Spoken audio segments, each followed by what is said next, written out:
दोस्तों एक तरफ इंडिया वा एक तरफ पाकिस्तान आ ਦੋਵੇਂ ਇਕੱਠੇ ਆਜ਼ਾਦ ਹੋਏ ਸੀ। ਸਿਰਫ ਇੱਕ ਦਿਨ ਦਾ ਫਰਕ ਸੀ। ਪਾਕਿਸਤਾਨ ਜਿਹੜਾ ਸੀ 14 ਅਗਸਤ ਨੂੰ ਆਜ਼ਾਦ ਹੋਇਆ ਸੀ, ਜਿਹੜਾ ਇੰਡੀਆ ਸੀ ਉਹ 15 ਅਗਸਤ ਨੂੰ ਆਜ਼ਾਦ ਹੋਇਆ ਸੀ। ਦੋਸਤੋ ਲੇਕਿਨ ਹੁਣ ਦੇਖਦੇ ਹਾਂ ਕਿ 60-70 ਸਾਲ ਗੁਜ਼ਰ ਗਏ ਆ, ਲੇਕਿਨ ਹੁਣ ਪਾਕਿਸਤਾਨ ਕਿੱਥੇ ਖੜਾ ਵਾ, ਇੰਡੀਆ ਕਿੱਥੇ ਖੜਾ ਵਾ। ਇੰਡੀਆ ਜਿਹੜਾ ਵਾ ਹਰ ਸ਼ੋਬੇ ਦੇ ਵਿੱਚ ਅੱਗੇ ਆ, ਲੇਕਿਨ ਪਾਕਿਸਤਾਨ ਹਰ ਸ਼ੋਬੇ ਦੇ ਵਿੱਚ ਇੰਡੀਆ ਤੋਂ ਪਿੱਛੇ ਆ। ਦੋਸਤੋ ਸਿਰਫ ਇੱਕ ਦਿਨ ਦਾ ਫਰਕ ਆ।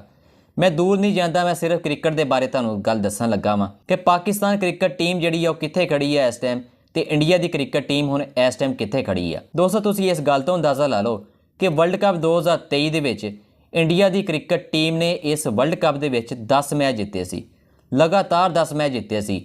इंडिया की क्रिकेट टीम ने वर्ल्ड कप 2023 दे विच कोई मैच नहीं हारिया सी, सिवाय एक मैच हारिया सी, वो फाइनल का मैच सी।